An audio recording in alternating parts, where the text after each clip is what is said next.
是我，你们的好朋友台湾耳男，没有错。各位又来到了我们的老实说系列的影片啦。哇，很久没有做这个系列啦，因为上一个版本的几只角色都还蛮强势的吧，所以当时很多人就问我说，为什么你没有做老实说系列？不是啊，客栈那角色到底要老实说啥，就真的太强了，没办法。但是这只 Alonso Mourning 我就有很多东西可以讲啦。这个角色的技能组真的是各种尴尬啊。那么今天这部影片就让我好好的来喷一下，没有开玩笑的，就让我们来好好的了解一下这个角色有哪些可以做得更好的地方啊！好，那么话不多说，影片直接启动。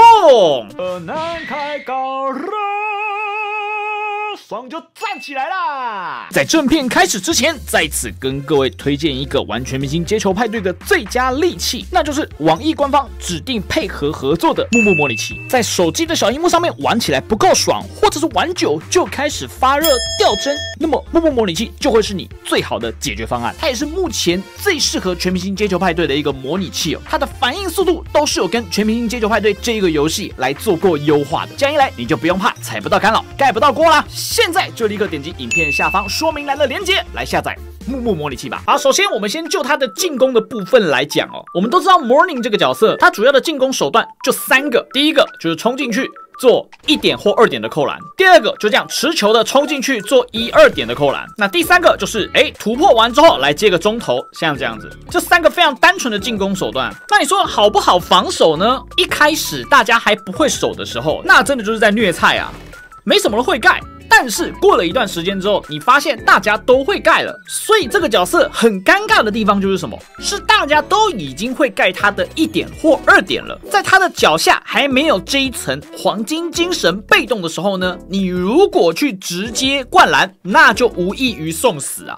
但是如果你有黄金精神的话，好像又不太一样咯。因为当我们有黄金精神的时候，只要被盖，我就可以直接扑球扑回来，听起来好像很牛逼，对不对？但实战的情况是，你真的很难累积到1层黄金精神的被动。为什么呢？大家都知道我平常基本上都是单排嘛，那其实在单排的场次当中啊，强度真的是比起3排我觉得还要低蛮多的。简单来说，单排就是一个完全没有防守的环境，所以你常常会看到很多单排场的比分呢都蛮高的。那比分高不防守会发生什么事呢？这个角色的技能说明里面说得很清楚哦，如果对手进攻回合未能完成得分，他就能够获得1层黄金精神。也就是说，你要踩到干扰啊，并且我也要能够抢下篮板啊，这样子对方没有得分嘛，那这样我就会有1层黄金精神，我就可以开始灌了，是这样吗？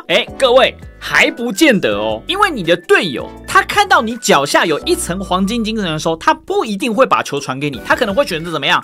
他可能会选择去顶投，又或者是自己在那边炒菜炒过头。他顶投了，你要干嘛？你肯定要抢篮板嘛，对吧？好，那么各位，问题就来了。当你要抢篮板，你只要在有黄金精神的状态下，你篮板成功时，你还会消耗1层的黄金精神啊，那就变成我的被动就直接没了，我又不能灌啦。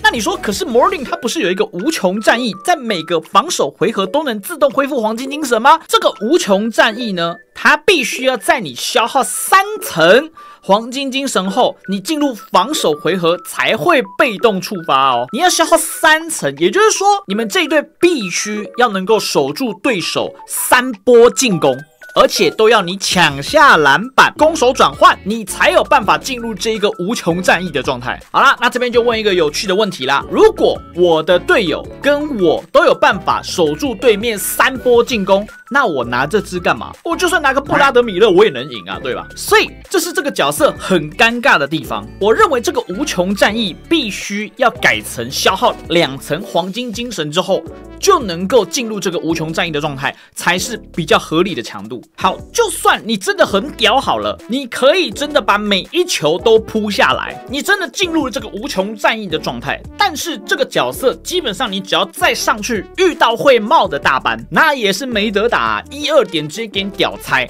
那就算大班守不住你呢，各位不用担心，篮筐守得住你。如果你有在玩 Mourning 这个角色，你就会发现这个角色的灌篮真的是他妈的很铁啊，尤其是遇到大班。他本身的天赋就有可以去抵抗人家攻框的技能，那他更容易啊，几乎是大概灌个3球4球就会铁1球。所以这个角色你说他没有被大班康吗？其实整体来说他还是被大班 counter 的。那你说戴灌篮套有没有戏呢？我跟大家讲，我已经帮各位试过了，绝对不要戴灌篮套。为什么？刚才我们前面有讲嘛，这个角色他需要的是什么？攻守转换。当你的队友成功把对方的投篮守下来的时候，这时候你要做的事情是什么？才能攻守转换？抢板，对吧？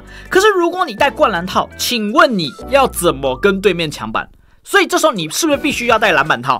好，那问题就来啦，你戴了篮板套，你的力量是不是就不够高？你就没有办法攻框，让对方高几率出对抗失败，对吧？所以这角色他的进攻非常的尴尬，潜能分配也相当尴尬。好，再来要讲到啊，我觉得这角色最靠腰的一个地方是什么？大家都知道这个角色它有个机制叫做完美篮板跟完美主攻，对吧？主攻我们先不谈，我们谈完美篮板就好。各位都知道这个完美篮板它触发的时候身上会有一个像喷火一般的特效嘛，对不对？所以你是可以很明显的知道你有没有触发完美篮板的。好，我在对局当中遇到过非常多次，就是我发动了完美篮板哦，可是却是对面抢走了板。不是，你完美篮板的条件就已经这么鸡巴难了，我用出完美篮板，我篮板还要被对面抢走哦。你这会不会太扯啦？那你用个完美篮板到底要来干嘛？你只是让我额外增加能量而已嘛，对吧？这也是让我非常匪夷所思的地方，真的超诡异的。好，再来我们就要讲到他的大招啦，黄金加速啊。这个加速呢，它基本上就是一个让你可以去补位协防的技能哦。那这个黄金摘帽基本上就是一个废招啊，对方看到你加速，那肯定是会避免出手的。所以我目前这一招大概就是拿来虐菜用而已啦，或者是把时间压完的时候来盖帽而已。那这种黄金加速呢，根据我自己实战的经验啊，你一场了不起就用到2次而已吧。我个人是觉得800点能量真的是太多了，我觉得应该600点能量才比较合理，让这个角色能够有一定的强度。所以整体来说，我觉得这个角色它是一个需要 buff 的角色哦。好，但是还是要先跟各位讲一下哦，刚才我们前面说的这些呢，都是建立在这个角色它在单排的状况下。基本上单排呢，你使用它，你的队友不一定会把球给你，他看到 morning 就照干他不会，好像你是什么神经病选红兽一样。所以单排实在是不太适合出 morning。那多排可不可以出呢？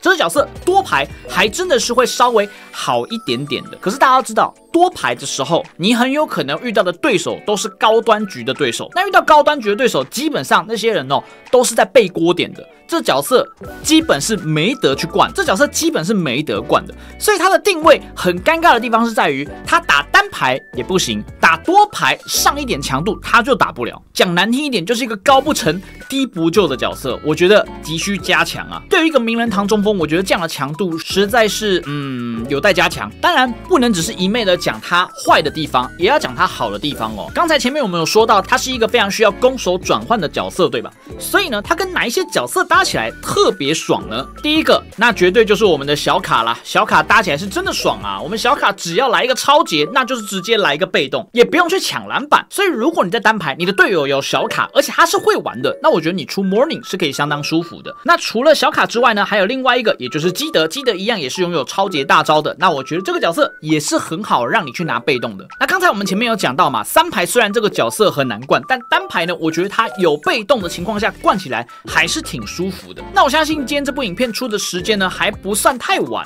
所以让你看完这部影片呢也有时间可以去把这个角色强化重置哦。毕竟强化重置又不用钱，对吧？也许他之后 buff 了，你可以再考虑把它点回来。但我个人是认为这个角色他现在的出场环境是真的挺不友善的。好，那么以上呢就是关于 Alonzo Mourning 这个角色的老实说系列的内容啦。如果你有任何想法，也欢迎在影片下方留言让我知道。好了，我是台湾男，我们下部影片见，大家拜。